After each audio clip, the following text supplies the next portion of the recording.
Tartu linn on juba 12 aastat andnud välja kultuurikandja aunimetust. Aunimetus kultuurikandja on Tartu linna tunnustus Tartus tegutsevatele isikutele ja kollektiividele, kes on aasta jooksul saavutanud silmapaistvaid tulemusi kultuurialal. Eesti kultuurikandjad ajaloost. Kindlasti tunnete neid, aga igaks juhuks kordame üle. Eesti brändi looja Koidula 19. sajandist ja Eesti 20. sajandi tuntud copywriter Anton Hansen Tammsaare.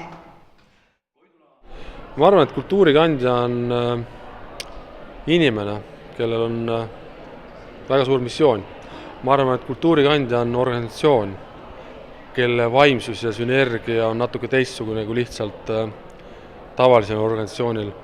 Ja kultuuris minu arust väga oluline osa on seotud tunnetusliku vaimuga. Ja selle tõttu mul on ääretult hea meel, et meie vaim Tartus on piisavalt vaba selleks, et luua midagi sellist, mis jõuab hinge, säilitab väärtusi, arendab neid edasi, julgeb vastanduda, diskuteerida, õrritada, ärritada kui vaja, aga ta peab olema vaba. Viskab üle Vene ääre laine külma vahtu. 2013. aasta kultuurikandjaid auhinnati pidulikult tseremoonial 17. veebruaril. Kultuurikandja aunimetus antakse välja 10 kategoorias. Aasta kultuurisõbralik ettevõte. Ning laureaat on ülikooli kohvik. Aasta uustulnuk. Ja laureaat on linnafestival Uit ja Uus Õu. Aasta kultuurikajastaja. Laureaat on Hedvig Lätt.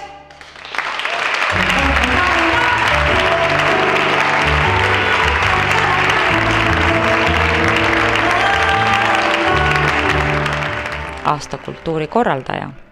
Laureaat on Ahto Külvet.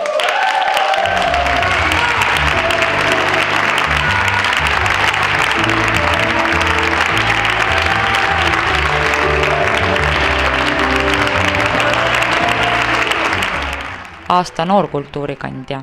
Laureaat on Maarja Pärtna. Aasta harrastuslik kooslus. Ja laureaat on Big Band Tartu.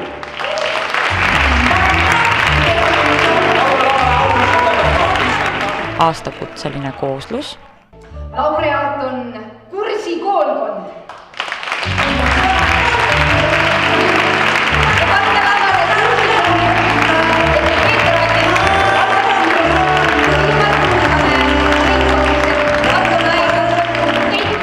Aasta rahvakultuuri kandja. Laureaat on Triin Kokk.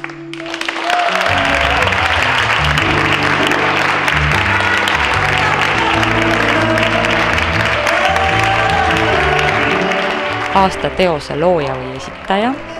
Laureaat on Edvard von Lõngus.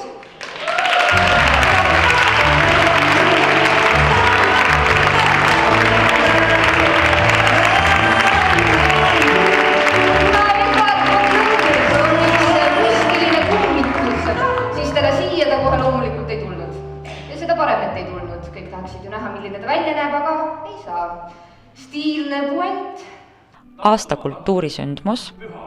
Laureaat on Valdur Mikitav lingvistiline mets.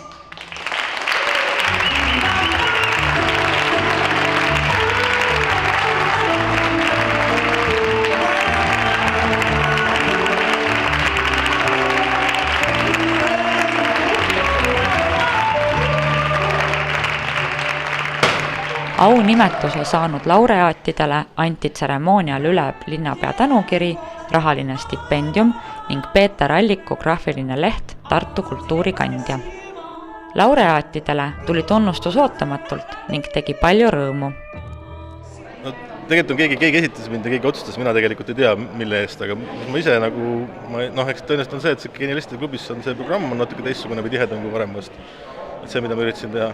Ja kindlasti mul jälle see sama uus õu, ma ei saa sellest üle ka ümber, et kui uut õue poleks paljusid asju Tartu linnas nii hästi kui praegu on. Et selline koostöö asi ja loomulikult kultuurikvartal. et see kultuurikvartal nagu tööle hakkaks ja siis võib-olla ka kaasav eelarve, et see oli ka tegelikult eelmisel aastal veel, et noh, et see on palju asju tegelikult, mis siin nagu võib-olla kokku on jooksnud. Erinevalt teistest Eesti paikadest on tartlaste arusaam kunstist ja kultuurist pisut teistsugune.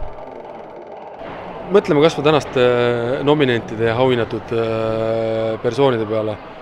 Tänavakunst, võtame kas või tänavakunsti ja need erinevad sellised võib-olla ka sotsiaalkriitilised vahel kultuuri konteksti sõnumid. Nomineerida tänavakunsti, mida osad võib-olla peavad tegelikult võib-olla vandalismiks, võib-olla hoopis anarhismiks, siis Tartus see kindlasti ei ole. Tartus on ajalooliselt olnud võimalus ja au olla Eesti kultuurihälliks nii rahvuslik konservatiivses mõttes kui ka täna, kui vaadata erinevaid pooli, nagu ma ütlesin, et Tartus ei ole ainult üks värv, ei ole isegi 7 värvi, mis Vikerkaar tänava oleks, vaid need värve on rohkem.